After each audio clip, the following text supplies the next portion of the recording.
So I thought this was a very interesting chapter, and there's a lot of stuff at the, or no, there's some stuff at the very end. I especially the last few pages that sounded, like the last 2 pages sounded really important, and I don't really understand what's going on there. But I think I finally got this a sense of what he thinks is happening in a real general sense. I'm looking at the, let's see, where was this paragraph on page, it had a big star by it, 69 at the top, the big paragraph at the top, that he seems to think of the general economy as it's not anything people do, it's the way the universe works. And then human beings are affected by and can participate in it, and it's kind of like we can fight it or we can join with it, but there's not, it's the general economy is just the way energies flow through the universe. It's kind of like, like if you have a super powerful river, you can you might be able to harness some of its power, but you're not, if it's really big river, it's not likely that you're just going to be able to make it stop. Or I mean, I guess today we could because we have the technology, but that's the idea I get, that it's the way things work, I think he believes. And then human beings, we have our own rational laws of economy that we feel compelled to obey. And there are ways in which we can participate in the general economy such that our laws of rational economy can work productively with it, but we can also work destructively with it. But so that's the general sense I got, which, if I'm right, at least I feel like I've got kind of a broad sense of what he's suggesting here. Of course, you guys may disagree with that.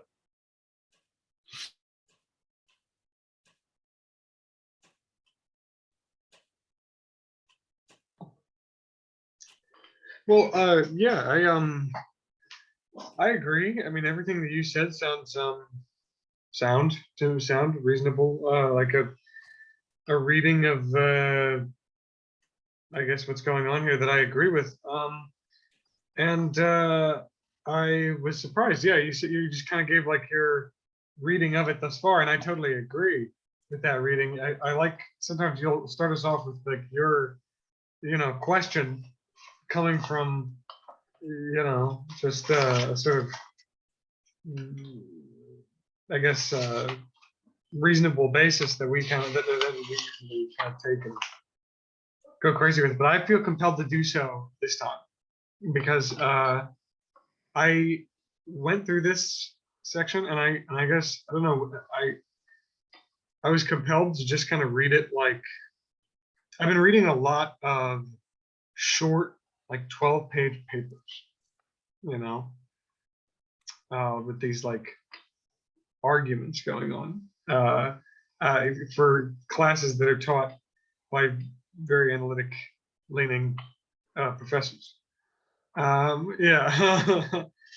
And damn analytics. well, yes, and I'm saying, like, I guess I felt this drive to try just sort of approach this section of the text with this sort of, with at least a similar sort of attitude as the one that I've been employing recently in my reading, which is just sort of look for what statements are being made, what claims are being, I guess, kind of made, and then what reasoning is being put behind those claims, and then what these implications of those claims are.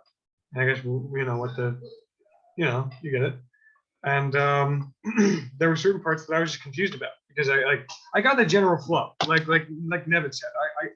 I got it definitely. Like I get that much at least. This sort of cosmological and I guess functional sort of a dimension of, not functional in the whatever sense of access into the general economy, but there were just certain parts that I was confused by, and I also agreed that the last 2 pages I'm really confused by. There were parts on those last 2 pages that I was totally tripped up on. But I wanted to just just something that I want to get cleared up by somebody. If somebody knows about this more. There's just a section, a paragraph that confused me. It was on page 70 of the edition that we got. On page 70, he's talking about, this is the part where he's talking about the theory of Potlatch basic, not the basic laws, but the like six rules that he kind of goes over. And this is in rule 1, not rules, maybe that's too, whatever, formal. But in rule 1, he's talking about the I think paradox of the it's gift. 72. Are you talking about rule 1 or No, I'm the rules he lists? 70. So 70. yeah, 70. You're not talking about the 3 rules. I'm sorry, I apologize. So this No, is no. the apparent absurdity of gifts. My bad. Yes, yeah, no, that's okay. No, the apparent absurdity of gifts is 2. I'm talking about the paradox of the gift reduced to the acquisition of a power. The paragraph at the top of page 70. He's talking about the idea that because I think what he's doing, it seemed to me like he was kind of responding to a potential objection, which is which we kind of had to piece together, I guess, kind of just get from the whatever the subtext of what the possible thing he's responding to is. But it seems to me like he's responding to the idea that, well, are you sure that everything has to do with this law of loss and acquisition? Because anytime I get a gift, that's really just an acquisition of power, right? And so in reality, it's all about acquisition and the classical economic understanding of accumulation and the productive expenditure or productive consumption. And he's trying to say no, that's yeah. He's trying to respond to that, and I get that he says that the individual in the giving subject is surpassed and appropriates the surpassing, enriches themselves with a contempt for riches. And he makes that really interesting phrase, miserly of his own generosity. And then he makes a point about, okay, when this is done with other people around, this gives the giver acquires the power of giving and destroying, which is a significant power. Which but then he makes this next, just the very end of that paragraph, the very last paragraph of part 1 on page 70. He says, in a sense, authentic consumption ought to be solitary, but then it would not have the completion the act it has on the other confers on it. And this action that is brought to bear on others is precisely what constitutes the gift's power, which one acquires from the fact of losing. The exemplary virtue of the potlatch, this is the part that confused me. The exemplary virtue of the potlatch is given in this possibility for man to grasp what eludes him, to combine the limitless movements of the universe with the limit that belongs to him. And I don't know just specifically, I guess, what he's referring to when he says the limitless movement of the universe with the limit that belongs to him. And I get that there's the limitless movements of the universe, meaning the general economy. And maybe he's saying that when you do potlatch, you tap into the logic of the general economy, I guess. And I guess that, but I just don't know. I guess if that's the most simple thing I can think of, is it, because it almost like it almost seems kind of open to interpretation, not interpretation, but just it seems openly worded to where I kind of am like, is this some sort of negativity in the limitless movement of the universe? No, it's limitless, right? But no, it's from the fact of losing, and losing is in italics. Is that, or is losing the exemplary virtue of the potlatch? You know what I mean? So you see what I'm saying? Let me read. So this is from a footnote on page 193, footnote 25, which is is on page 68 when he's talking about the general economy. So it's under that rule number 1, and just the last sentence of that, couple of sentences of that footnote. It is only recently that I've been able to reduce the difficulty and give the principles of general economy a rather ambiguous foundation. What it comes down to is that a squandering of energy is always the opposite of a thing, but it enters into consideration only once it has entered into the order of things, once it has been changed into a thing. And so that's why I think, and again, this is not completely well formed in my mind, but that the general economy, it doesn't participate in the human world of things directly, but we can only participate in it through things.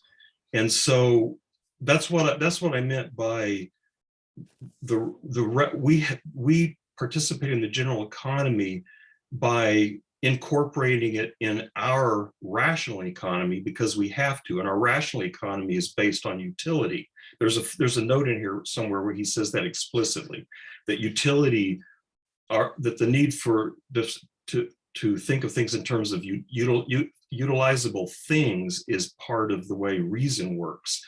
And so I think part of this paradox that he's mentioning here in this rule number 1, the paradox of the gift, is that when people sacrifice in these traditions, they're participating in the general economy because they're disposing of excess, but that can only have meaning in the rational economy of humanity if we return it to ourselves in the form of some kind of something that can be used. And the way that happens sometimes is through, for example, rank. And so rank is one way in which this ambiguous contradictory movement occurs, where we participate in the general economy through sacrifice, but then that redounds back to one as rank, and that you can use. And so I think that's part of the difficulty here, is that this paradox is that we're constantly in, and I think he seems to think this is, and this is something where I had a little hard time figuring what he's talking about on page 74. He brings it all the way to the problem of knowledge, that it seems to be that what seems to be one of the most essential features of humanity is that we try to use the unusable. And I think in a profound sense, the nature of the unusable is the general economy, but we keep, and it's like we have to participate in it because we are part of the universe. But because we're rational beings, the only way we can really participate in it is through use. But then when we try to use something, we're essentially trying to use something that's unusable. And then it kind of, I don't know, like if it kind of explodes or goes back into the general economy. I don't really understand the details, but there's this kind of back and forth, it seems like, between the rational economy, us trying to employ the general economy by incorporating it into the rational economy, but then we can't really, that it turns out we can't really use that effectively. And so it gets thrown back out into the general economy or something. That's as he said, there's some sort of paradoxical movement going on here between the two. That's the way it seemed to me.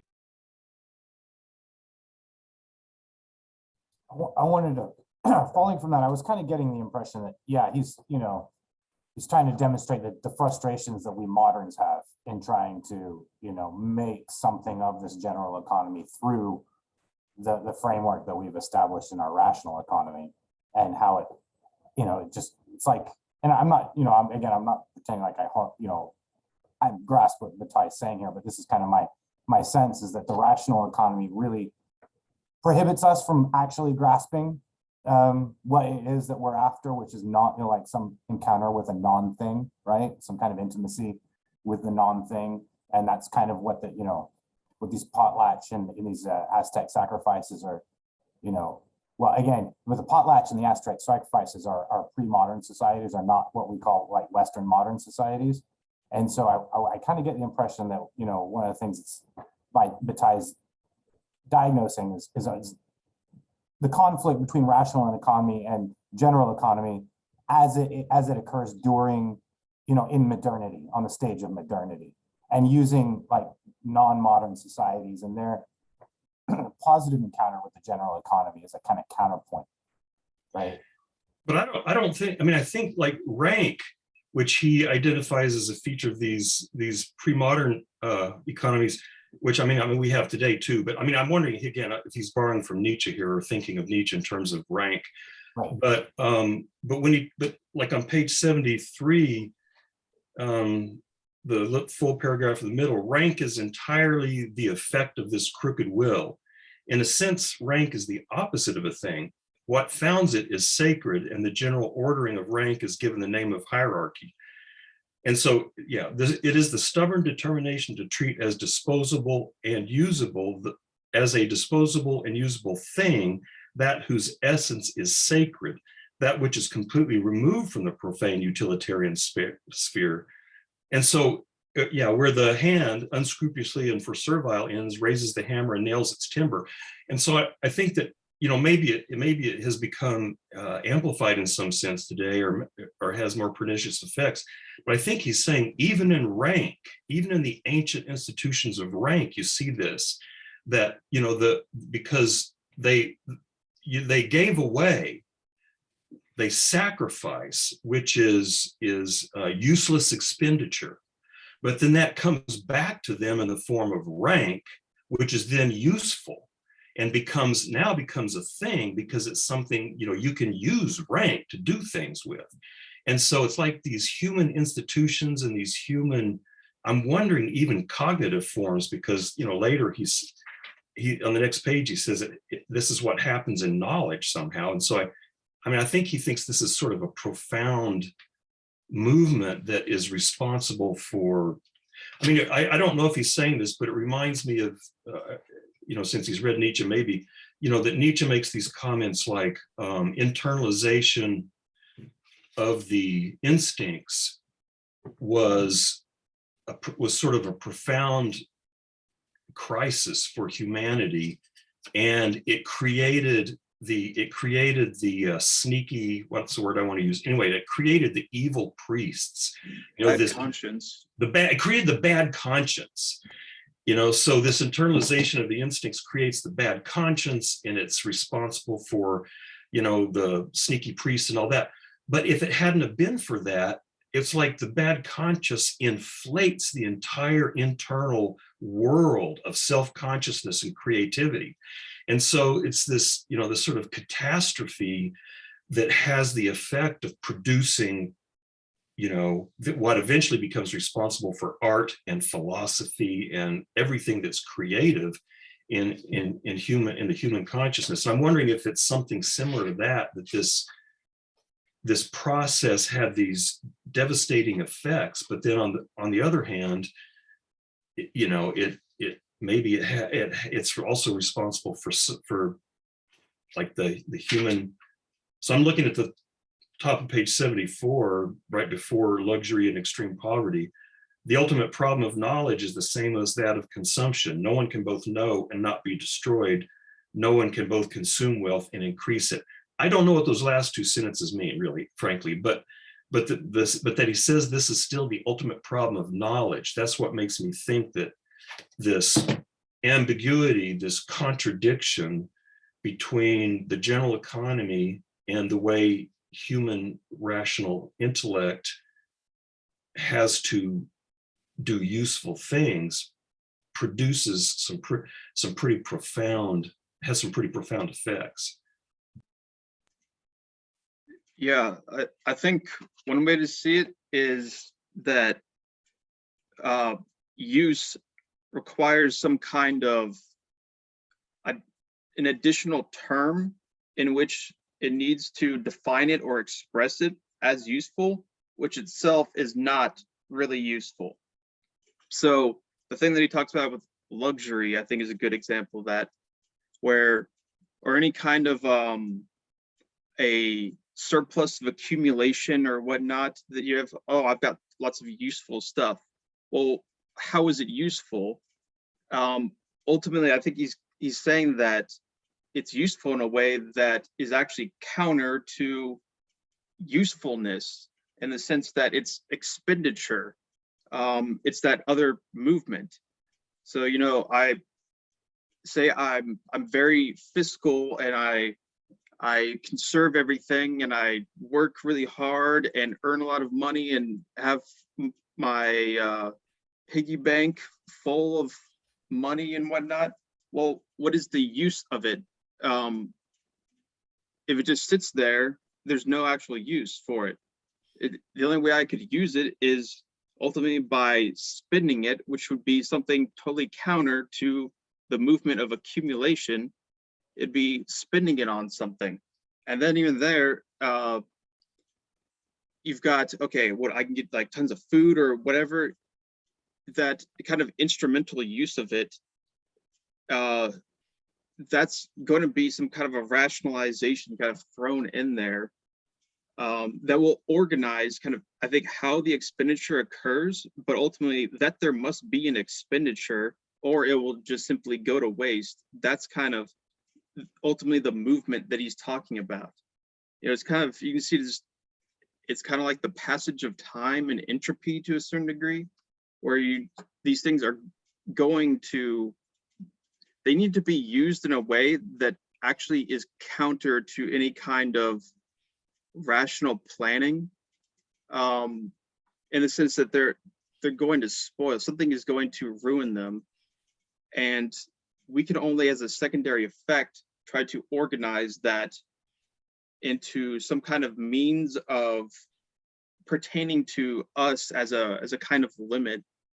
But ultimately it's kind of meaningless, or I guess it's meaningless in the sense that it's not some kind of distinctive value or property of something that can be totally expressed on its own and doesn't require this other thing to really make sense of it. So although this part towards the end, about, you know, knowledge and what is it, religion, all this stuff that he's talking about, I think one way to think of that is something of a more kind of an individual kind of religious experience, or mystical experience even, where, well, he calls them limit experiences, but the idea is, okay, if you as some kind of a self, you have to be structured by some kind of something relatively definite, defined, that can be distinguished from other things. But then to know something that is totally different from that, that is caught up in this movement of consistency and fluidity that doesn't cater to the kind of distinctions of self.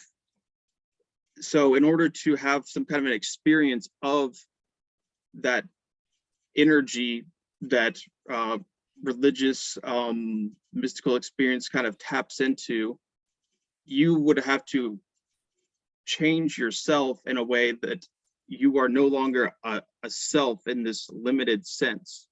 So I think he's getting into something like that, you know, we take these definite forms, whatever it is, whether it's you know, something like, yeah, the idea of a self as some definite thing, or as some kind of way of understanding how things are useful, or how we can, you know, give some kind of quantitative value to something by saying, okay, yeah, I can get value through, you know, accumulation of this quantity of things or that all these things ultimately are going to be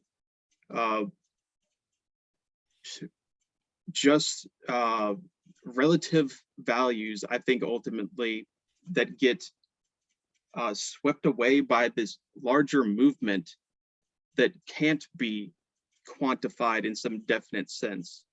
So all those ways that we're thinking of things as definite, as atomizable or whatnot, those are going to be ways that ultimately cannot really grasp this movement. And to be able to grasp that movement is to lose that sense of finite limits and whatnot. So that's why it's a paradox. It can always only know these things by having some kind of a non-knowledge that doesn't cater to our kind of rational forms of making distinctions and whatnot. Which To me, I read, I guess, and I put this in the Discord on 73, that combination of individualism, individual and the universal components, it seems like a lot of a Hegelian type influence. On 73 says, consequently, it calls for that which cannot be grasped, for the useless employment of oneself of one's possessions for play, but it attempts to grasp that which it wished to be ungraspable, to use that whose utility is denied. It is not enough for our left hand not to know what the right hand gives. Clumsily, it tries to take it back. And very similar to what you're saying, I have in my notes the Hegelian concept of consciousness versus self-consciousness. It reminds me of the consciousness seeing the object, not being able to grasp infinity, retracting back into itself, and then having that kind of master-slave dynamic with self-consciousness. So I'm wondering if that's what he's saying, is that when it comes to gift giving and when it comes to rank and glory, that there has to be some type of dialectical understanding of sublation in that contradiction for it to be employed.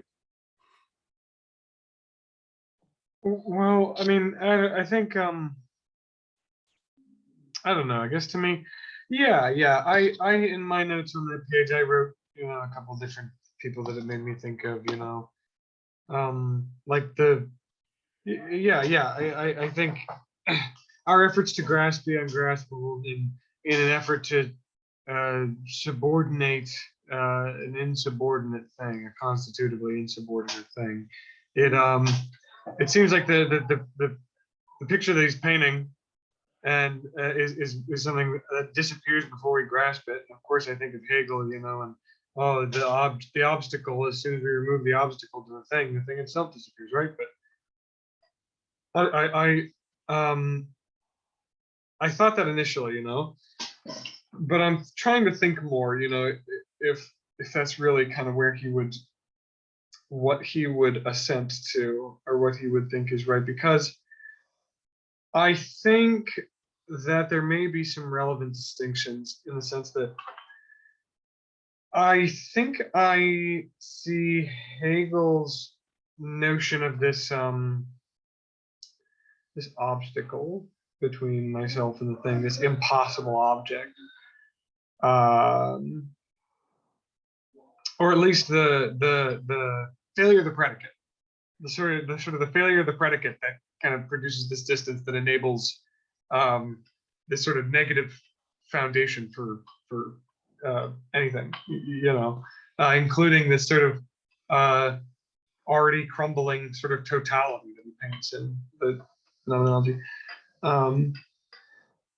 There's this, at the very least, somewhat arguably, I don't want to lay out the whole argument, but arguably this negative basis for creativity or change or whatever, the flow, the cosmology. I don't know. That's at least what as I understand it. And in our attempts to approach the thing, the subject of the sentence, we basically circulate around it in a way that, and this, we basically circulate around it. But this is actually what this is similar to a lot of stuff that Eric and I have been talking about with Adorno, where Adorno talks about a negative dialectic palpating around a thing. And a rose is not a rose, even if it's in the cross of the present. I don't know. Hey, whatever. But I just think my whole point. Okay, not my whole point, but my thing is that's what I see Hegel is kind of saying, right? I don't know if it's a different discussion, but I see Bataille. I see Bataille as not necessarily saying the same thing. I see him as looking at loss in a sense as a virtue, but not a foundational element of a metaphysical or ontological relationship of change or motivation. Do you see what I'm saying? I see him as saying, he points to loss as a virtue, but that through that virtue of loss or whatever within the practice of the potlatch, and in the apparent unreason of man and in our exploits, that's maybe the where we point to it as like, oh, so he really sacrificed a lot or whatever. But like you said, in the general economy, at least according to the reading presented by a analysis of the general economy of the thing, of the state of affairs, I guess, whatever, I suppose. There's no would I be right in saying that the fact that it's this unquantifiable thing, it would not, it's not exact, it's like unorientable. It can't really, you can't really apply terms like loss or gain to the whole of a, I guess, arrangement or assemblage in a general economy. And so, yeah, does that make sense? That's where I said I fear being a difference, I think, but I don't know. I wanted to ask you all a question. Was he using both the Aztecs and the Potlatch in the Pacific Northwest as examples to support his argument about economy? I mean, are they just two different ways that he can have an empirical reference to support what he's saying in a more general way about the general economy? Like the Aztecs and the Potlatch are, examples of expenditure as a positive value, right? In a pre-modern society, they know how to do expenditure, right? They knew how to get past the thingness of the thing by embracing waste, so to speak.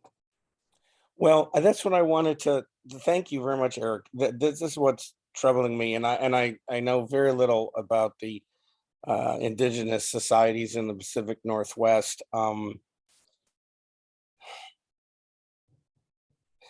But with the Aztecs, with the Mexica, their sacrifices were inseparable from their cosmology and their understanding of astronomy, of why the sun appears. At the same time, it was not only, I mean, if we're going to use more modern terminology, it was not just theology, it was ideology. And it was also, for lack of a better term, nationalism. I mean, there's really a lot, it's very dense when you look at all of it. And if any of you know anything about the Potlatch, what's missing for me, even if he's using both of them as examples of his general point, is I don't see anything sacred, right? I don't see a theology lying behind the Potlatch as I do with what the Mexica people were doing. And to me, that really changes things.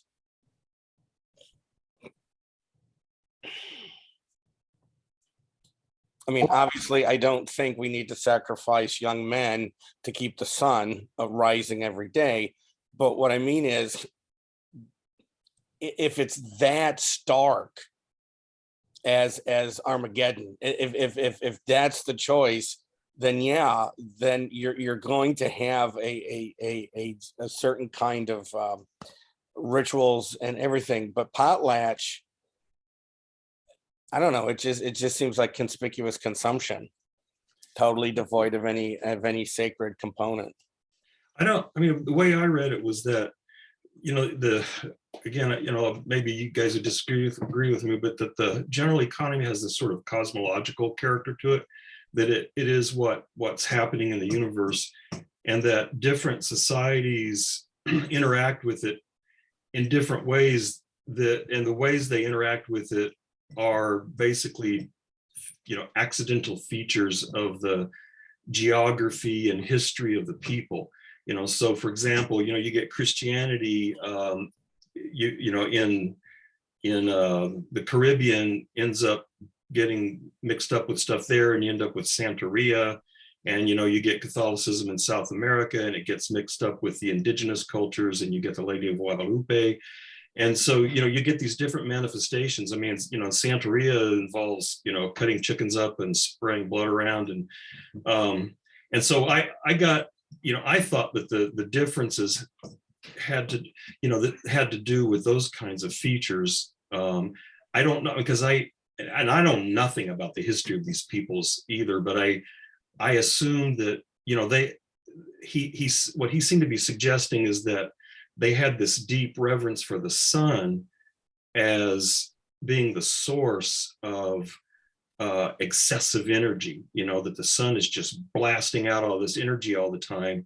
And that's what makes people, or that's what makes cosmic life continue, but that at the same time, this sun had to consume. And so the sacrifices were giving that god the food that it needed to continue this.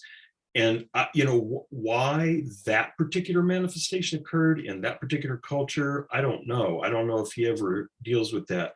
And then I took the potlatch just to be another manifestation of the way this particular culture interacted with the general economy, and it produced these different social institutions, but they had these common features that you could trace back to the general economy.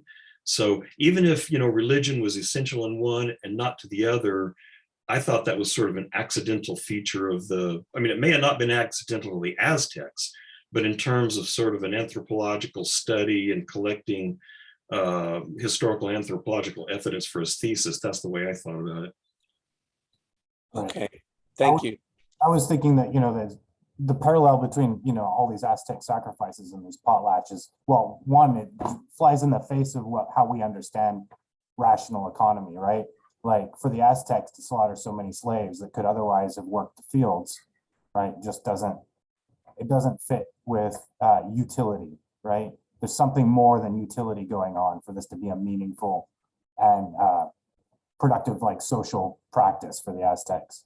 And then similarly with the potlatch, I was particularly struck with, was talking about some group in the Northwest that had, very expensive copper plates that they would then smash and throw into the sea.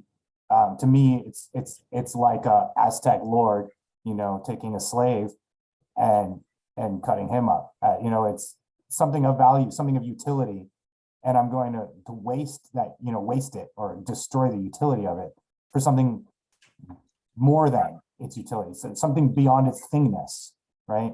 And it was because the Aztec culture, had this cosmology. It was they could take a slave out of his thingness and put him up to be a sacrificial, not lamb, but to be a sacrifice. And as soon as he's lifted up to be a sacrifice, he becomes something more than a thing, and something, but yeah, not something you put in the fields, right? So you take the utility away and you actually, but you make it, our rational economy says, what a waste. That's, that doesn't benefit anybody.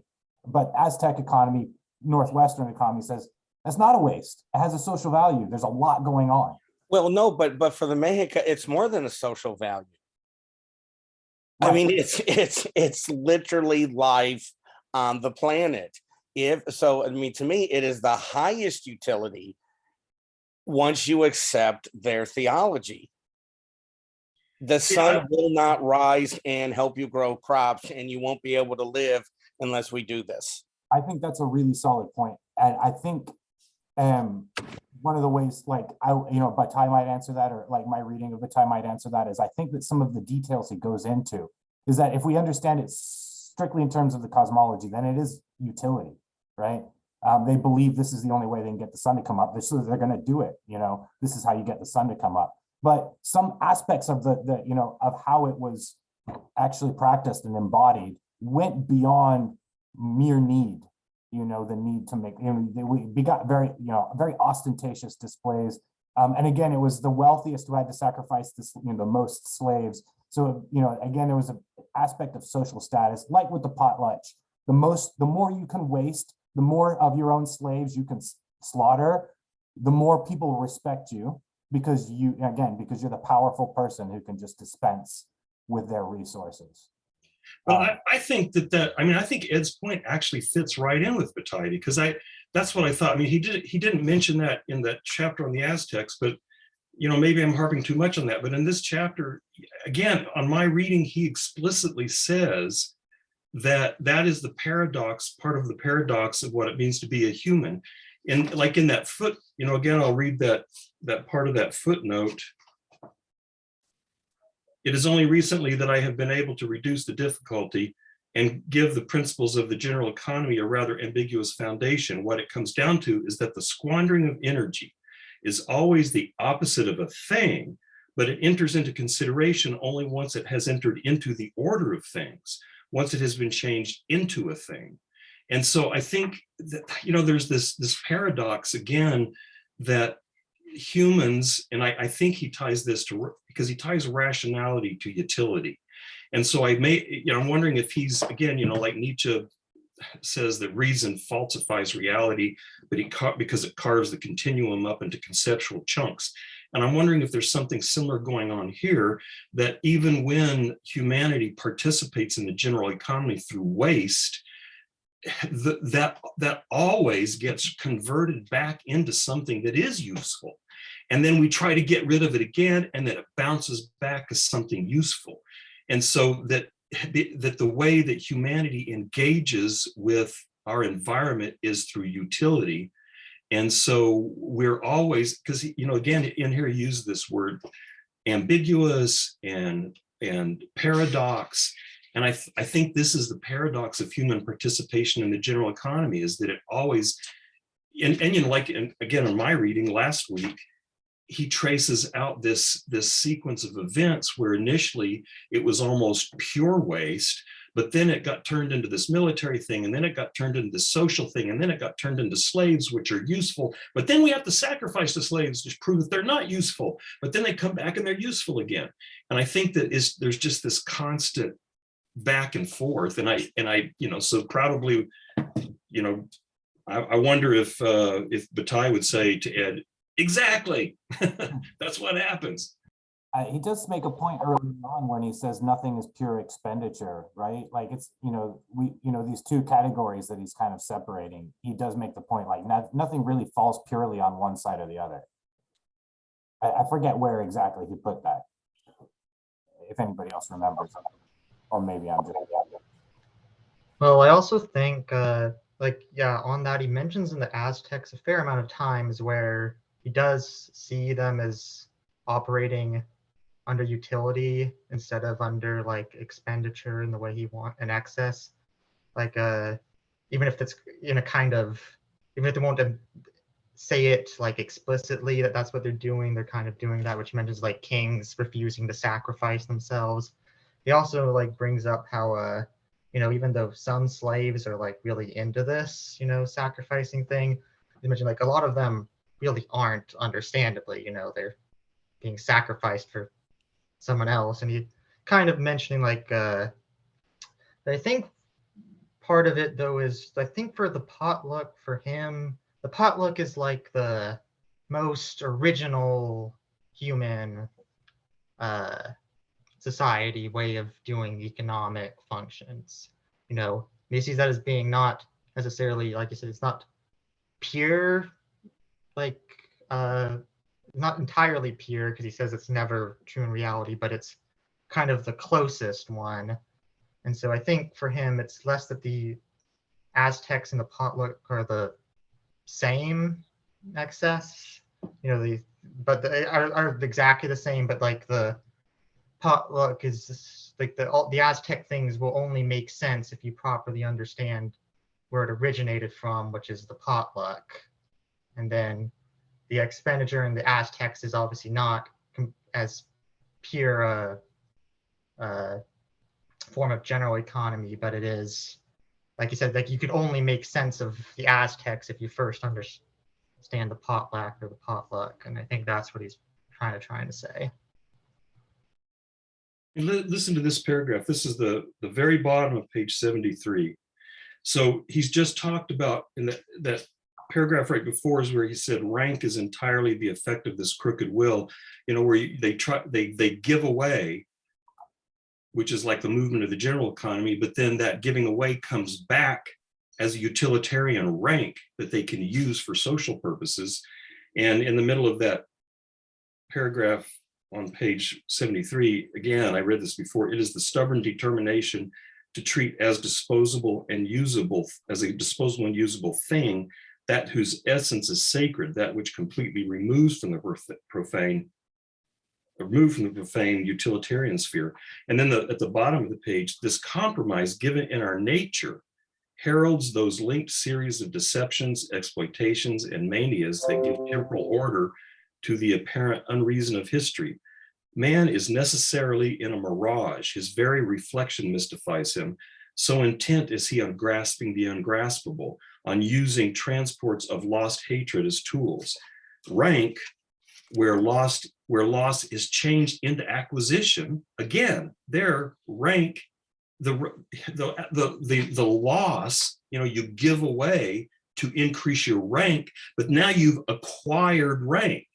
And so you intend to give away because that's what the general economy does, but it gets converted into an acquisition because of the way our minds work, I guess. He says corresponds to the activity of the intellect, which reduces the objects of thoughts to things. In point of fact, the contradiction of Potlatch is revealed not only throughout history, but more profoundly in the operations of thought. Generally in sacrifice or in potlatch, in action, in history, or in contemplation, in thought, what we seek is always this semblance which by definition we cannot grasp, that we vainly call the poetry, the depth, or the intimacy of passion. We are necessarily deceived since we want to grasp this shadow. And so that's why I think he thinks this is the essence of the rational intellect, is to use things. And so no matter how much you throw away, it always comes back as an acquisition of some sort. And then we try to throw that away and it comes back as acquisition again. And I think that's, and again, he seems to connect that to the intellect, to rational thought, and to its association with utility. So, I think he thinks that there are, I don't know what exactly better and worse mean, but better and worse ways to participate in this. But it seems to me that I think he would say it's just not possible to engage in the general economy, period. The general economy is always kind of mysterious, beyond us. It's happening around us. He says things like, you can always appear to violate it in a local system, but the rest of the system is going to take care. It's in participating in this cosmic system of the general economy, and you may get a violation on a local level, but you're not going to get a violation on a global or cosmic level. And so, I think he seems to think that no matter how much we participate in this, we're always, because of the kind of creatures we're always going to be thrown back into some form of rational economy. Again, like Nietzsche would say, I think, reason falsifies reality by carving reality up into neat conceptual blocks, which means it prevents us from engaging directly with the flux of reality, with the Heraclitean flux. On the other hand, if reason didn't do that, we couldn't eat, we couldn't build houses, we couldn't do anything, because the rational intellect evolved for the purpose of doing things. And I'm thinking there's a similar kind of tension here. Insert comment about Bergson. Okay. Yeah, so I think that was well said. I don't think I can even really add on to that, but I think one thing to consider about kind of the religious nature of these things, especially compared to the Aztecs and with the people in, is it Northwest? Yeah. Is it like Canada or? Well, from Oregon up into British Columbia. Yeah. So I think he does seem to stress the kind of the perspective of the individual kind of trying to gain, like utility or power over the rival for the Potlatch, where it seems like he's stressing more of the religious kind of collective mythological aspect in the Aztecs. But I think both of those are kind of operating in both of these societies. Because I think for the Potlatch, I think they wouldn't explain it ultimately in terms of, well, I'm doing this to gain power over my rival. Usually something like whether it's a sacrifice or something, the giving of something without the expectation of return, it would be done in terms of giving to an ancestor or a god or something like that. And that's going to be pretty necessary, I think, to kind of apply some form of utility also on it, but in a certain way that will kind of show different, well, I think it's another way that the rational mind is trying to structure itself to understand why it's doing this expenditure. Is this kind of mythological, but it's operating more on a group level, where that idea of I'm going to gain power over my rival, that's operating somewhat more on an individual level. And of course those can interact and synthesize and all these things, but I think both of those are still going to be operating. And there also seems to be I think some kind of distinction where I think you could see it as, on an unconscious level, just with the movement of just matter in motion, we are going to be participating in these things and doing these things. And that's the cause ultimately of them. But then on another level, you have a kind of maybe like a pre-conscious kind of level, where it seems like I feel myself as the cause, me as an individual, and then on a conscious level I can say something like, okay, I'm doing this in order to gain favor with the gods or gain power over my rival. But that's going to be a way of putting something else as the cause, which isn't really necessarily the cause. But I think that aspect of being able to take some kind of a story or a structure, a narrative, something like that, and to be able to point that out as the cause, when really it's the movement of the general economy that's the cause. I think that's part of how this whole social group organization thing operates, on the basis of how the expenditure occurs. And that's going to be what organizes, the hierarchy, the rank, say, in this society. And then you have a similar, and then it's a social dynamic, but in another society it's going to be structured in a totally different way, around some other story. But I think the thing is that the expenditure and the general economy aspect is already happening, and then the mythology aspect, the rationalization of it in all these different forms and levels, that's going to be something that is secondary, that's an epiphenomena of general economy, that's then kind of inserted as a quasi cause onto that movement. But then that itself operates in a way to kind of structure actually how the expenditure happens. So yeah.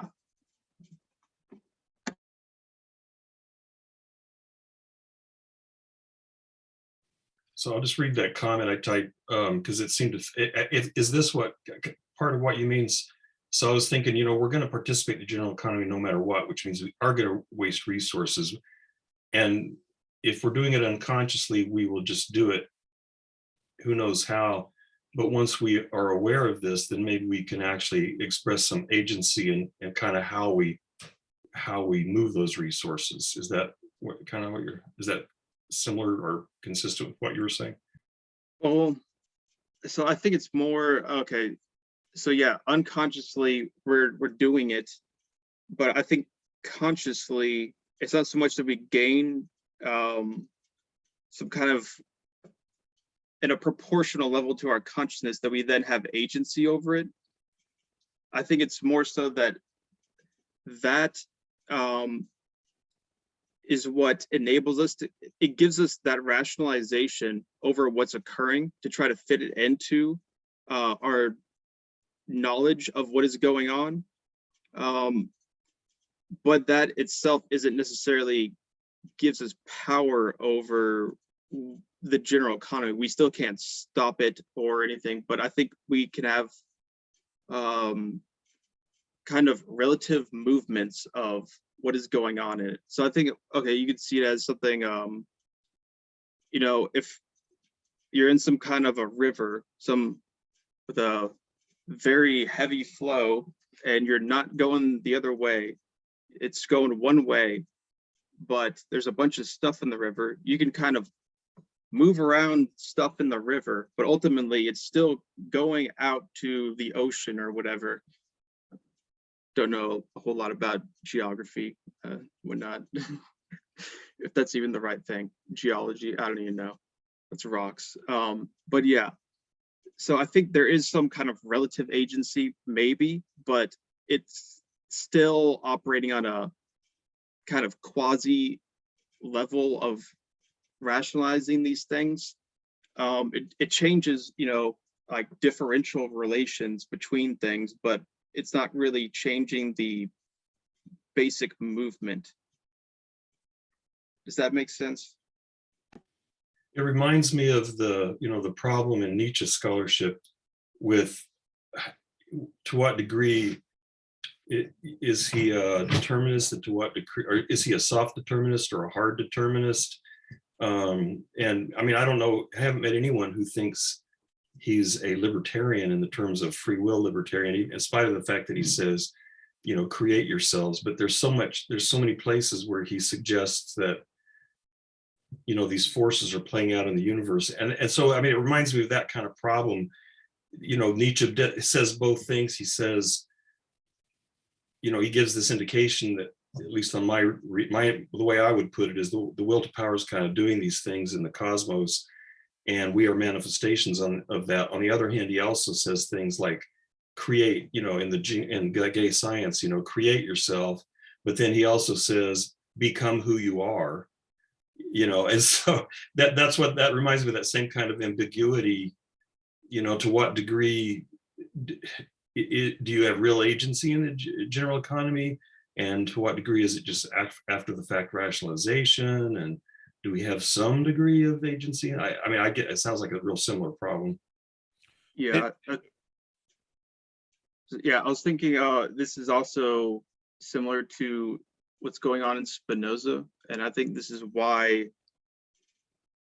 catching on some of the resonances between those, why Nietzsche said when he read Spinoza, I have found a successor.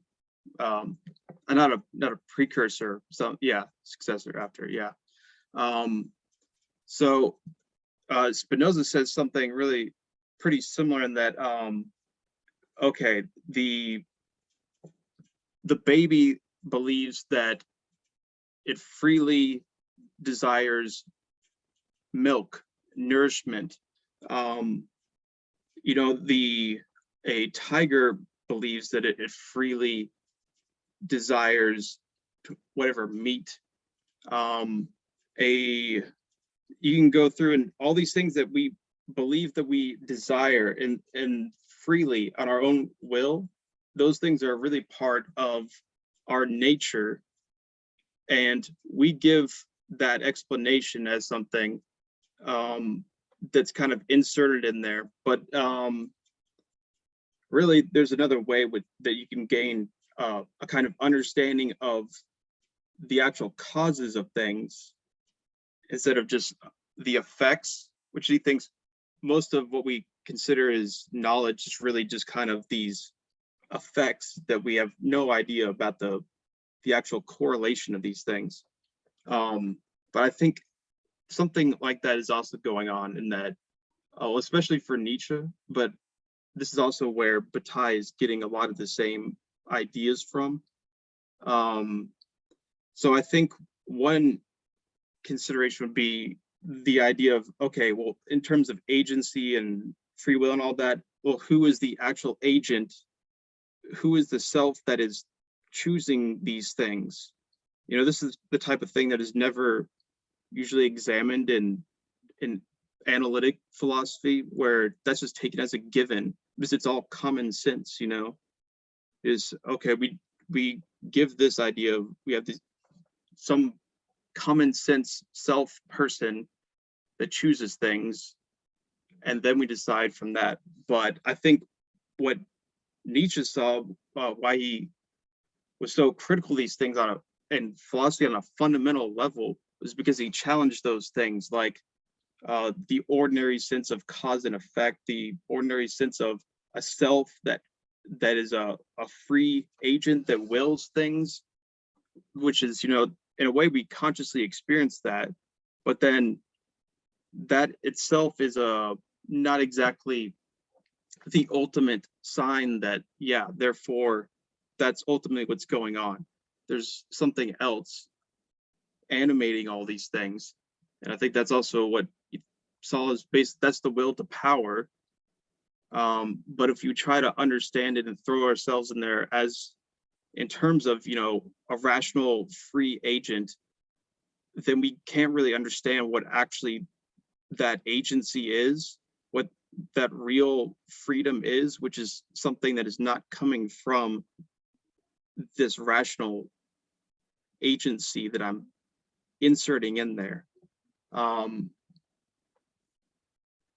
Yeah, see, I don't even think it's right to, I don't think any of them would say that it's exactly an agent, Bataille or Nietzsche or Spinoza. They would say it's more something of a kind of cosmological process kind of thing. But yet we're kind of, it's kind of like, you know, we throw something in the river, there's some piece of wood and float on it and think that we're freely moving down the river because we're floating on it. And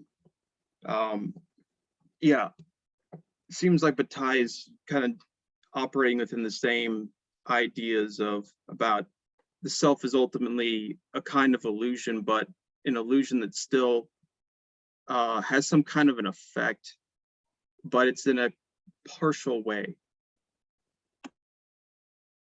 So, and I guess this is kind of the question I had regarding like perhaps a branch into Tolstoy and Nietzsche. You know, Tolstoy had this really big aspect of historical determinism that he wrestled with most of his work. It's like, you know, for example, like the Big Bang starts the universe, everything shoots out into effect, all the particles are moving and they're just moving in this way, and that's the way they're always going to move.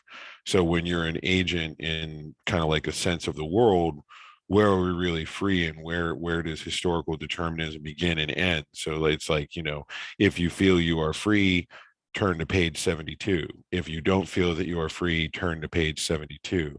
So would Nietzsche have like a similar aspect of like with the will to power and the function of like, you know, because you know, Tolstoy never really gave it a name outside of what he thought was like providence or God. Like everything's just forced everything to move in a certain way, and we all are participants in that. So there's no real aspect of agency outside of what has already been kind of determined to take place from the inception of what time would be, or like at the Big Bang. You know, my short answer is I'm not sure. That's why, you know, some people some people think Nietzsche is a hard determinist, others think he's a compatibilist. And, you know, like I wrote in the note there in the genealogy, I think it's the genealogy. Anyway, somewhere he says, the feeling of freedom is the feeling that I get when I identify myself with whatever internal drive has conquered all the other internal drives. And so, you know, what I am constituted everything on my reading, because I believe in the cosmological will to power. Everything is constituted by structures of will to power, and that includes myself. And the way that I most directly experience that is through instincts and drives and feelings and those kinds of things. And the feeling of freedom is when I feel I mean, I would say, I agree. I think Chase is right. I think Nietzsche would, I mean, he pretty much explicitly says there is no I as in a real atomic self. He said there is no atom, no self atom. All there are these interacting powers and forces that constitute my being. And the feeling of freedom is when I have this when there is this sense of identification of having an identity associated with whatever will to power is currently dominating the others. And that's what that's the feeling of freedom is the feeling of being with the conqueror or being with the one who is currently winning. And that's the feeling of freedom. And, you know, so to what degree is there agency in that? I don't know, because he does say that, you know, he says in the genealogy, he talks about creating self-creation, and, you know, it's like a work of art, but then he also says, become who you are. And so, you know, part of it, and maybe this is what Chase was getting at, maybe, but Bataille's doing the same kind of a thing. Part of what happens is it's a rationalization after the fact, where we feel ourselves, we identify ourselves with the movement at the time, and that is what feels creative, you know. So is that hard determinism? I don't know. I mean, it's not historical determinism, I think, in the way that Tolstoy envisions it, but you know, I don't see I don't see any strong agency in Nietzsche. And, you know, Bataille apparently read a whole lot of Nietzsche, and Chase has been making these connections. So I find it plausible that he's operating in some kind of similar ambiguous domain. So on that topic, and, you know, this is just, I guess, my reading or my interpretation, and yeah, you know, I didn't do a dissertation on Nietzsche either, so I'm not as qualified. But my thinking is that, well, again, you know, some of the research I've just recently done on my thesis and stuff, going deeper into Adorno and Hegel a bit. Adorno and Hegel both have a different idea of what freedom is than what Kant does. And one of the big differences is for Kant, freedom is essentially located in the transcendental ego, right? And so it's a property of consciousness, right? And even where Kant tries to give like a concept of the will that's supposed to mediate between the spontaneity of the, you know, the transcendental ego, right? What is it? The synthetic unity of apperception and the imaginative spontaneity. And that's where he identifies freedom, but it can act through the will. But even the way Kant sets up the will, he doesn't do it satisfactorily, because he's not very good at bridging between the intelligible world and the material world, right? So the way Kant sets it up kind of has left us with this lingering problem. And if we're going to think of free will, as people tend to, you know, I guess traditionally do, is there's this locus of freedom inside my head. What alternatively, right, for Adorno and Hegel, like I kind of put earlier, freedom is being able to express who you already are, but being allowed to. So it's more of a social dialectical thing, right? Like in certain situations of unfreedom, you are not allowed to express who you are, right? So again, Jews in Auschwitz, right? They were manifestly unfree, not allowed to express who they are, right? But that has nothing to do with the transcendental ego, right? That freedom is not achieved through the transcendental ego. So anyway, just wanted to say in passing, because you know, it came up, you know, people arguing if Nietzsche's a hard determinist or a soft determinist. seems to me like they've borrowed the, the Kantian notion of freedom and have applied it to Nietzsche, when probably, a Hegelian notion, or at least an Adornian notion of freedom, would be better to explain where Nietzsche's coming from. And he would, I guess, to put it short, in short terms, I think Nietzsche would kind of dispute the terms, that were given to him. My reading of Nietzsche is actually very much the way, maybe it didn't come out the way I talked about it, but the way you talk about Adorno and who was the other person? Oh, Hegel. And Hegel. But so the way I see Nietzsche is that I have a nature, but my nature is a compound of all these competing wills to power and forces. And so that, the sort of compatibilism, it seemed to be what you were describing, where someone says, what freedom is the freedom to express my nature. To me, that just seems like hard determinism under a disguise, because what it's saying is, I don't think it's even possible to do this. I did not construct that which I am. As one writer in a book I use in my ethics class says, I would have had to exist before I existed in order to construct the nature that I am, but that's not possible. And so I am what I came to be, and most of that I had no control over. And so I have this nature that is substantially given to me, and so the only sensible way to talk about freedom is to say, I am free to express my nature, but that nature is not something I chose. And so that's why I say it's like hard determinism under a mask. But then I think, what Nietzsche would say is, what does that mean? That I am giving free expression, because there is no I that gives free expression. There is no I. I could come up with a set of passages where Nietzsche just says, essentially, there is no self as such. There is just, like, and he says in the Gay Science, he says something like, thought is just an interaction between the drives. And so the sense of identity that I have is really an artifact of these forces that produce this sense of self, but that self is not, it's almost like an epiphenomenon of the drives. And so if I say, I am free to express who I am, well, who is this I that's expressing it? Because really it is just this underlying confluence of forces that has some resultant, like the resultant of a vector field. And then freedom is that resultant being not constrained by external forces from doing what it is going to do. Yeah, that's about the closest I can get to freedom with Nietzsche. I would agree with all of that. It just seems, like I said, the way we generally talk about it, there's a notion of a free will, which I think already takes us outside of Nietzsche's frame, right? We're not, he does talk about a will, but he doesn't talk about free will. And the way he sets up freedom, it's pretty much the free will in terms of practical reason.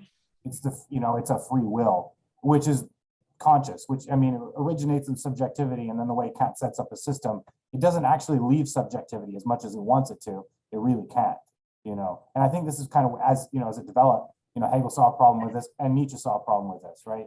Like there is no freedom, there's no free will inside that ego, right? Like get over your ego and get over, the notion that your consciousness can just determine itself independent of any kind of material environment, right?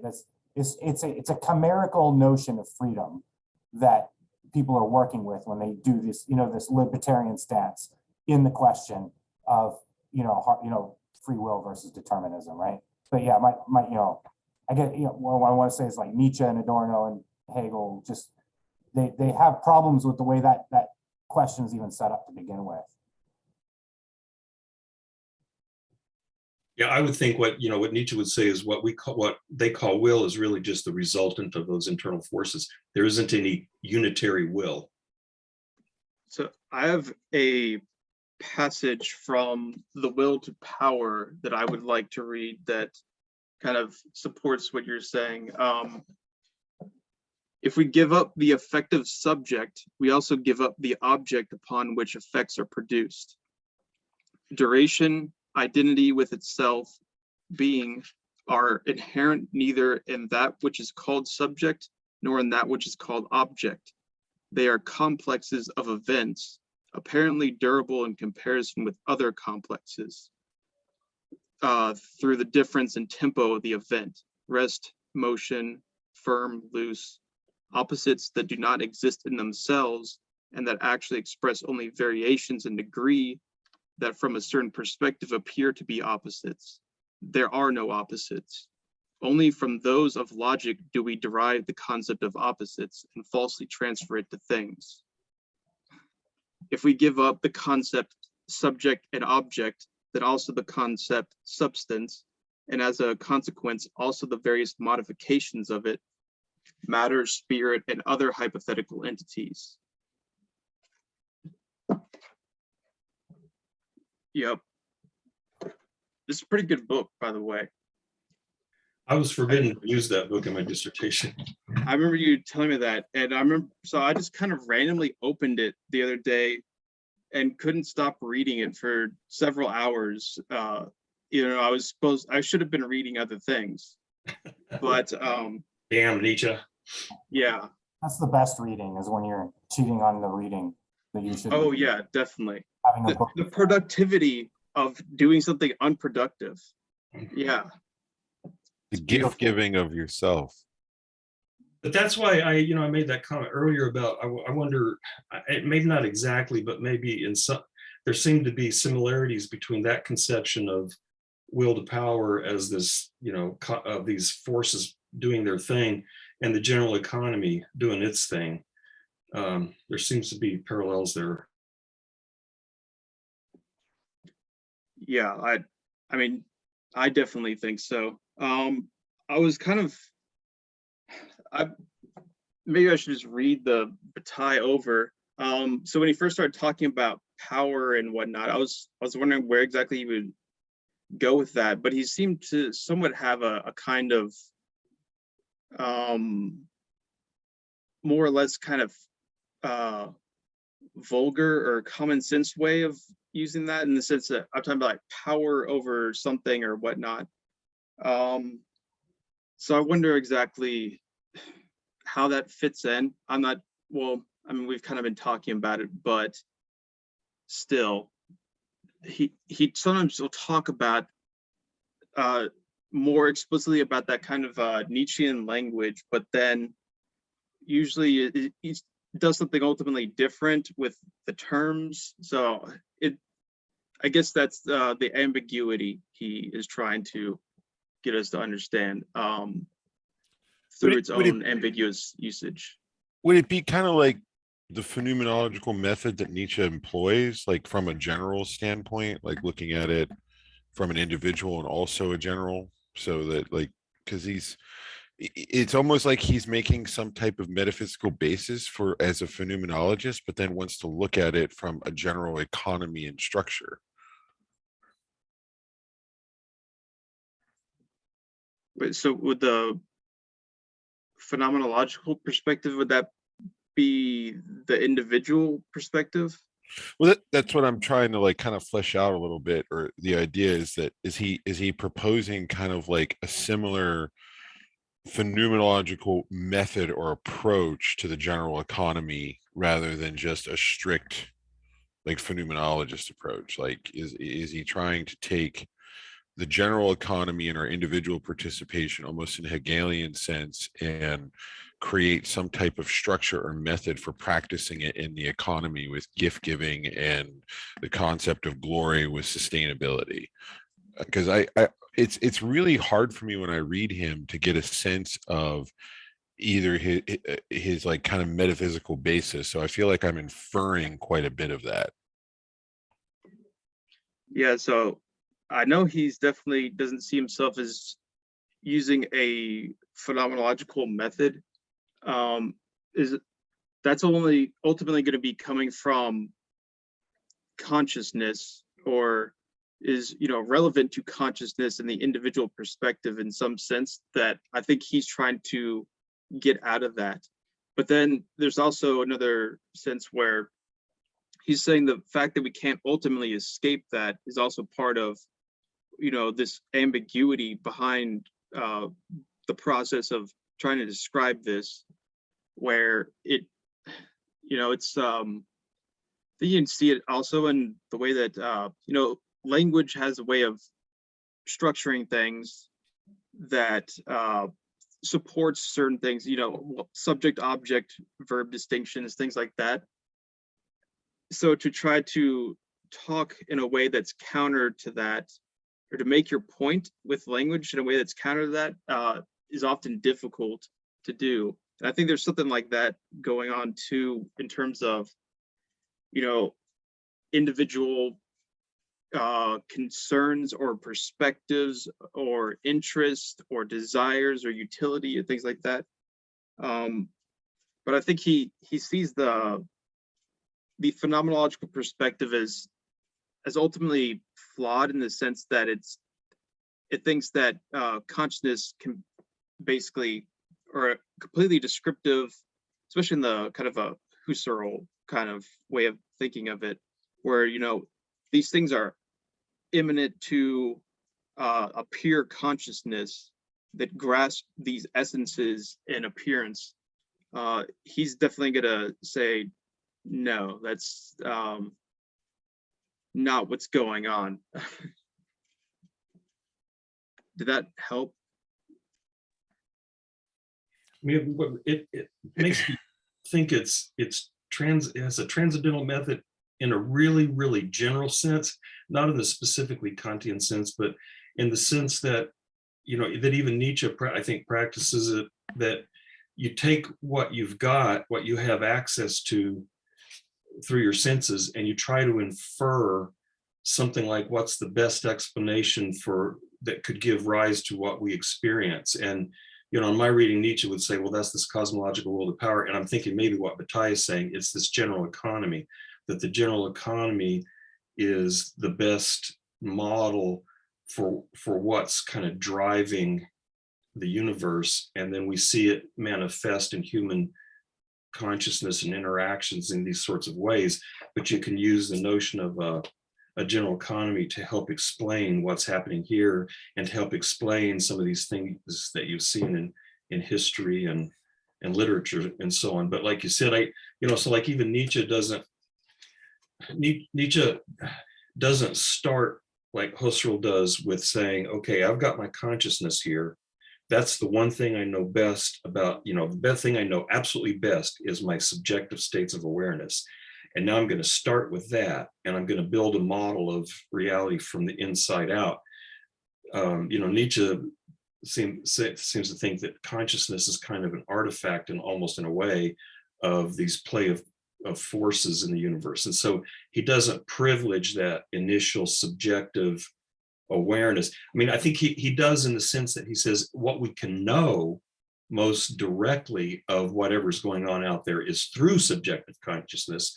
So for example, Nietzsche would say, I think he would say, the way I personally, in my own being, experience the will to power, the cosmological will to power, is through my own drives and feelings and instincts, that I am actually experiencing. That's the most directly I can experience this cosmological will to power in my own consciousness.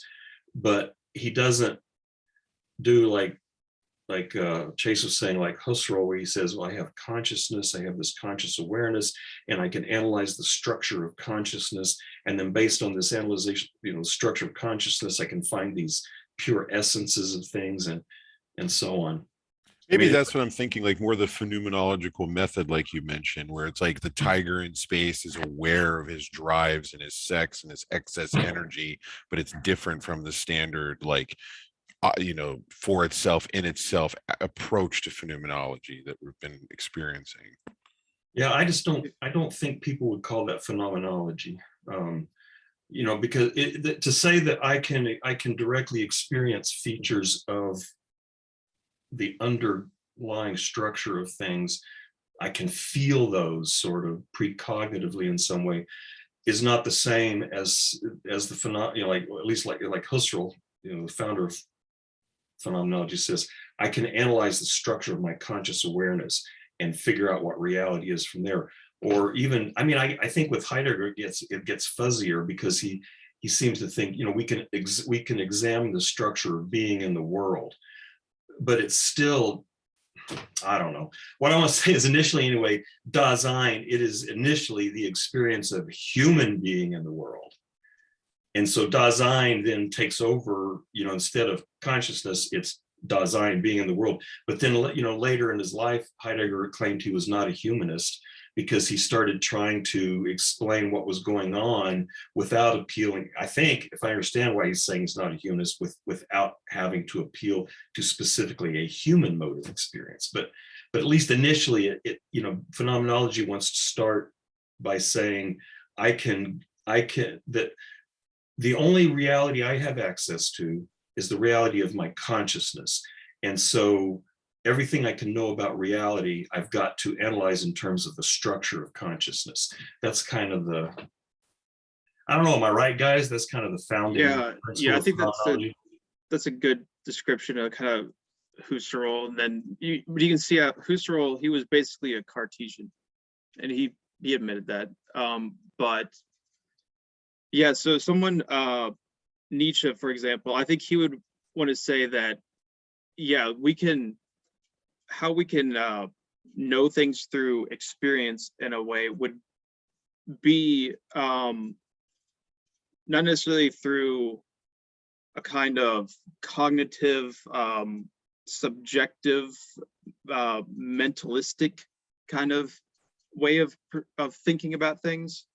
It would be something more kind of like the idea of affect, where it's something you feel, but it's not necessarily just something subjective or just something like a blank kind of pure object, billiard balls, kind of thing, where it's a feeling, but it's not something that's just, especially in that kind of dismissive way that people say, like, oh, it's just subjective, which don't explain logical arguments in terms of subjective properties. Don't ever do that.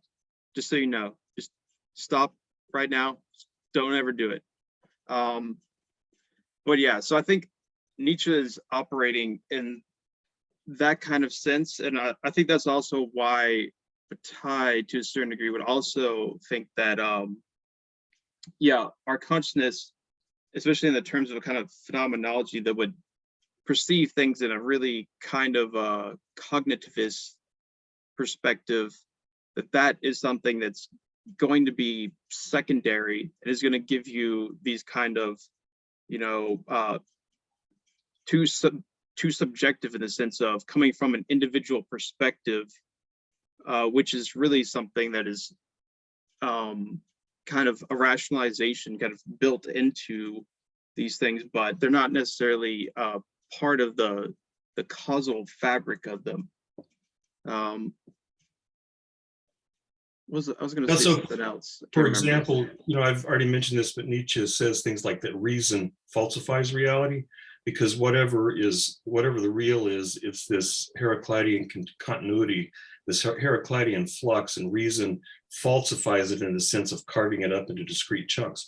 Whereas someone like Husserl is going to say that the rational intellect, or the rational mind, is he ends up sounding a lot like Kant at the end of his life. And it's like the rational mind is actually what gives structure to reality. And so the rational, and I don't understand what this means. Hegel says the rational is the real. Sorry, I don't know what that means, Hunter, but never figured that out. But that's not something that Nietzsche would say. Yeah, although since you compared Nietzsche to Kant, I agree with in the sense of, yeah, he's talking about like logicizing, rationalizing, systematizing. I'm actually quoting Nietzsche right here. But so he says that, but he's very the idea of the thing in itself, he hates that idea a lot. But yeah, I'll just say that about Kant. There's yeah, he's, you know, Kant is doing a lot of the same problems, and ultimately, yeah, phenomenology definitely derives from Kant.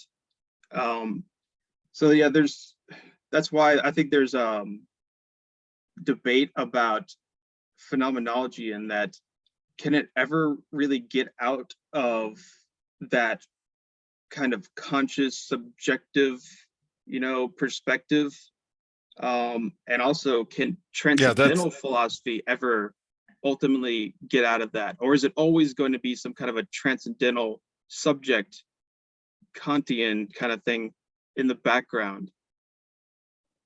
Yeah, that's exactly what I guess what I'm struggling with, or what, you know, the dichotomy there, so to speak. I think so. Someone like Husserl would say, all I can know are my conscious states. That's all I can know. So why would I ever define reality in terms of something other than that? That any possible intelligible meaning of reality is going to be something that appears within my field of consciousness. So to define reality as something that is inexperienceable or inexpressible doesn't make any sense. I think that's the sort of phenomenological point. But then, you know, that, yeah, then like you said, that tends to drive you towards some sort of transcendental argument.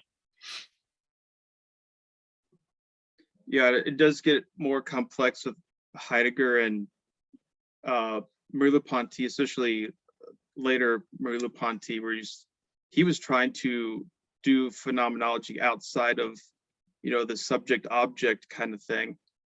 But then, which I think he basically kind of did, but then in the process, was he even doing phenomenology anymore? The same thing with Heidegger, you know, once he is radical enough to get outside of that kind of mode of thinking or whatnot, is he doing phenomenology anymore? You know, it seemed like he kind of didn't care to, you know, keep going with that, but yeah.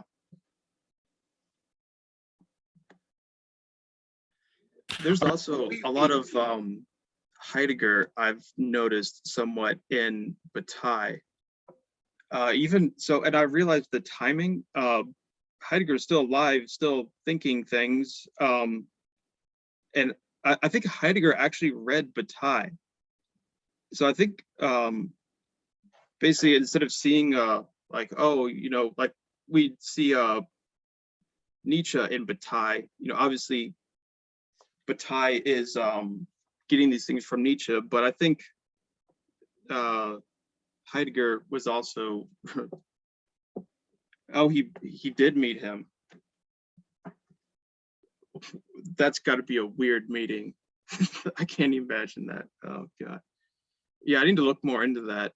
As you can see that there's some Heidegger influence on Bataille, but I think there's something of the other way around too. I think he may have influenced Heidegger, like with the essay on the essence of the question concerning technology. I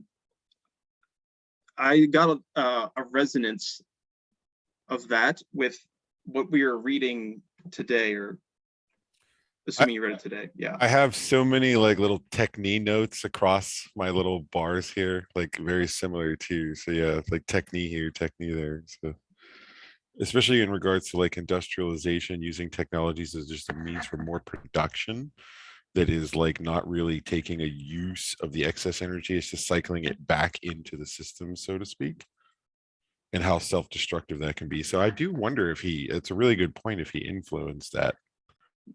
Yeah, another thing, so Heidegger's reading of Nietzsche also seems to be somewhat close to Bataille's in a way, or at least I can kind of see hints of it on that.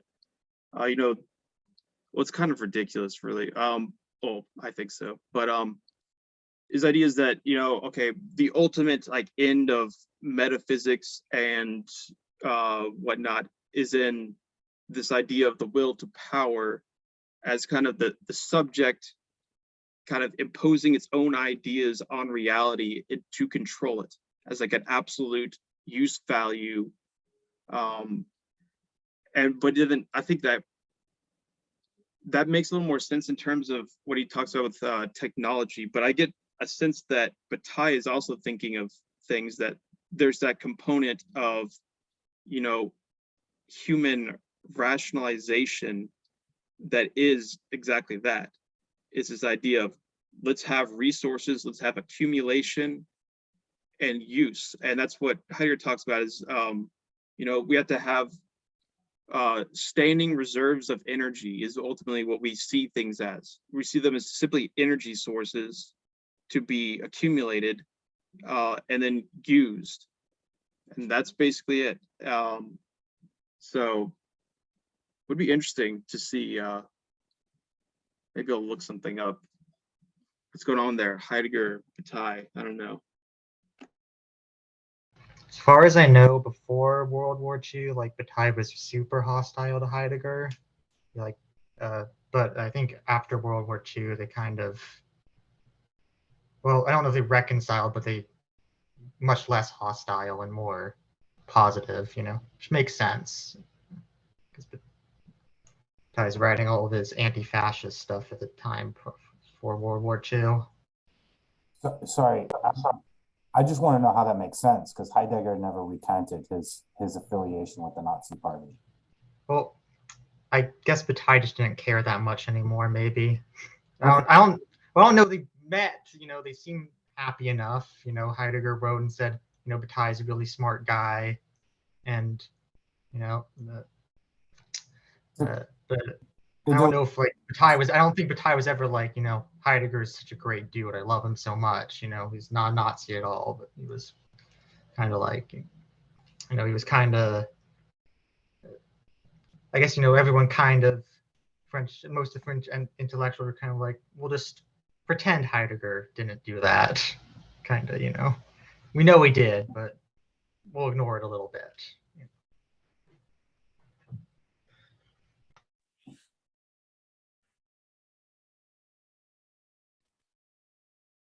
Joseph brought up that thing about I forgot the way you put it, but using resources for growth. From what I remember reading, I can't remember if it was this week or last week, that he seemed to think that can only ever happen up to a certain point, that any system, and I don't, maybe it was because, remember I maybe this was 2 weeks ago, he said any system will eventually get, I mean, it sounded like basically geographically restricted. So, you know, maybe either literally or figuratively, where it can only grow so big and then it just doesn't have anywhere else to go. Like that's when he was talking about, like, you know, that's how you end up with birds, for example. You know, it's like everything was growing on the ground so much, it's like, poof, we got to get some stuff up there, utilize that space up there.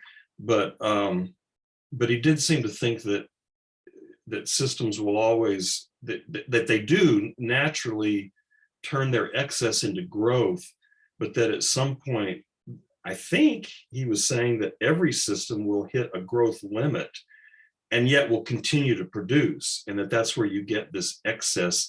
And like, you know, I was talking, I don't know if he said this or if it was just in my imagination. I was thinking, like in jungles, you know, like in the Amazon, when you start getting this dense growth, you just get this wild, crazy production of all kinds of new species of insects and just all, you know, just, and you get these passages in Nietzsche talking about this wild jungle growth.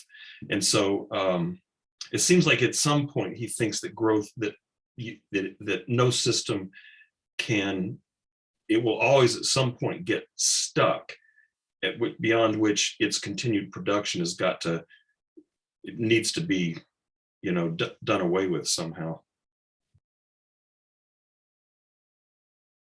Yeah, that's what I'm wondering, like if there's because it seems like we even take I wonder if that's what Bataille is saying, like when we even take the waste generated from gift giving in our society, we kind of use that gift giving as like a tax write-off of like taking the excess energy, the gift giving, the sacrifice, and then taking that so much like refuse of the system and cycling it back in to make it utility, which doesn't really do anything with the excess energy. It just kind of like perpetuates automation. Or maybe it turns it into a different kind of utility. I'm still not, I mean, that's still one of the things I'm confused about in this chapter. You know, if my interpretation is correct in saying that, you know, that even when we participate in the general economy in the sense of trying to waste resources, that because I think because the kind of creatures we always end up reharnessing that as in some form of utility, but the forms of utility seem to change, you know. And so, for example, rank is a social utility that does not appear as material waste. You know, in other words, you waste this stuff, but now what you get, but what the acquisition is not a material acquisition, it's a social acquisition.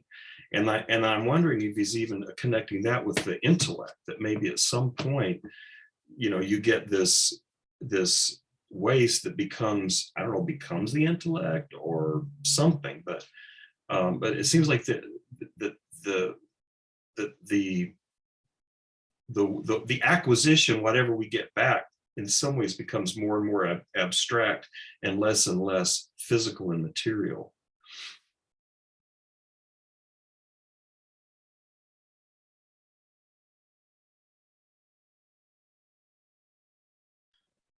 Could I read some more Nietzsche? Here, I think this is an interesting one. One may not ask, who then interprets? For the interpretation itself is a form of the will to power, exist but not as a being, but as a process, a becoming, as an affect. The origin of things is wholly the work of that which imagines, thinks, wills, feels. The concept thing itself, just as much as all its qualities, even the subject is such a created entity, a thing like all others. A simplification with the object of defining the force which posits, invents, thinks as distinct from all individual positing, inventing, thinking as such. Thus, a capacity as distinct from all that is individual. Fundamentally, action collectively considered with respect to all anticipated actions, action and the probability of similar actions. What? Yeah. Some of that at the end was a little confusing, but yeah. Gotta love Nietzsche. I was going to comment on something you read, and then I can't remember what that was. So It speaks for itself. yeah, I guess that, you know, there are no things. Things are artifacts of the way our rational mind processes stuff. Again, I'm thinking there's a connection with Bataille because we have to use things. Mhm. So, Yeah, the way that things are kind of sectioned off as this simplification of forces and whatnot, and the same way also subjects are also a kind of sectioning off of something that is really in a state of becoming. Yeah, and then the idea of affect as this is a process becoming. That's the will to power kind of coming through us, but then we misinterpret that as subject coming from a thing. Yeah, it's kind of the same. yeah, I remember what I was going to comment. Okay, this is actually what you just said reminded me of something you said earlier when we were talking about phenomenology, that whatever connection I feel with what's going on, what's really going on is, like you said, through affect, through literally through my drives, my instincts, my feelings, that's the closest I experience the cosmic will to power. And like you said, none of those are cognitive. They're not intellectual. They're not about thinking. And so that would be like you were saying, a difference with at least traditional phenomenology like Husserl's, is that it's all about the way the mind constructs things, whereas Nietzsche thinks that's the way the mind kind of falsifies things.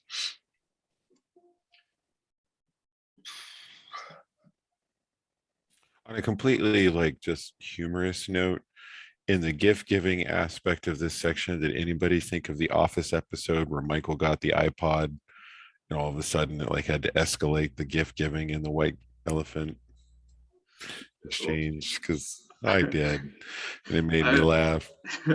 I have not seen that. That's I kind of want to see it now. What episode is it? Can I? Oh, I have Aren't to they look like? it Aren't they up. really short? They're like 20 minutes thing, right? Yeah, it's like one of the Christmas ones where like they all have like $20 limit, and then Michael comes in because he kind of wants to just like will to power gift give everyone and buys like his office crush an iPod, which is like 150, $200 at the time. So it was like, oh Bought yeah, Ryan the iPod, I think. yes, Ryan, Yeah, before but then he gets like a normal present, and then he's like, and upset. then he does the whole dirty Santa thing. Yeah, It's like yeah. you have to steal each other's presents because he's Yes, upset he did it. He spent like $200 on an iPod and got like a knitted muffin. Yeah. Which I guess I would say is he's now broke from the process of gift exchange. Now he's turned it back into utility. Yes, that's what I was thinking. As weird as it's that episode, that it's like for Kevin, the utility or like the aspect was the foot bath, right? So I just whatever. Okay. It's not intellectual at all, but I thought it was funny. I mean, no, so I'm going to try to redeem your non-intellectual comment. There's something in, I'm not going to take the time because we don't have time to find it, but, Bataille suggests that these sorts of things actually do recur in every culture. And, your story made me think of a TV show I was watching a while back, and this guy was dating this woman, a divorcee who had a child, and the guy bought the child, they were just dating, they weren't married, bought the child an iPad, and the mother was like, what the hell? I can't afford to give this kid an iPad. What are you doing giving him an iPad? You're buying his favor. You're trying to like buy his favor to pressure me. And so, it does seem to actually have some connection there because his generosity was actually a way of exerting power in the relationship, by giving more than she could give because she couldn't step up to that. So, yeah. Yeah. There you go. And the sustainability of rank, like that this really cool concepts this week. I enjoyed this reading I have a immensely. question. What book is Joey reading? It looks like a really big book. I don't know, it's like the perspective, but it doesn't look like Bataille. It was it's like printed out paper. It's a secondary source. Yeah. Is It's it on actually chapter Bataille? 5. Yeah, it's chapter 5 from that book that I sent y'all, which is the chapter on Accursed Share. Oh, is that noise or? Yeah. Yeah. So I read that he thought that the Accursed Share was Bataille's worst book or something like that. Who's that? I did start reading it. Benjamin Noyes, Noyes. Yes. That's interesting. He does finish his book with a chapter on this particular book. But I didn't get that sense. He offers some critique at the end, but he still seems like, obviously you write a book on Bataille, he seems kind of in favor of him, and he does a lot of like interesting weaving between critiques at the end, using like Baudrillard and somebody by the name of Gou, Joux. I do have to say I'm kind of encouraged in your notes there that you have like little notes on the side of the book, because every one of my books has those too, like the scribbles and the highlights and the little shorthand. Yes, exactly. So I was like, hey, I'm not alone. I never write my notes on books because I never liked doing it, but I always think I should do it because when I write notes on books now, I always end up just spending a lot of time rewriting what they said. See, this is the great. On them. This is the great schism between people in this seminar. People who write in their books and people who don't write in their books. It's a very hot topic. Can't do it. Cannot write in my book. Make How do notes, you, I have a separate sheet of paper. If it's my own book, I'll write in it. If I got it from a library and I have to return it, I won't. Oh, That's- good Lord. Yeah. I mean, that's barbarism writing in a library book. I guess I'm a barbarian. You Is it write in barbarian? library book? My End the mentor- recording. End my the We should mentor- recording. consider Oh it a my gift. It's a God. gift to have my notes in the Yeah. book. Oh my I'm doing God. them a Yeah, favor. my mentor back at Yeah. American We University. can't have this recorded. You got to edit it. Edit it. Can't go on.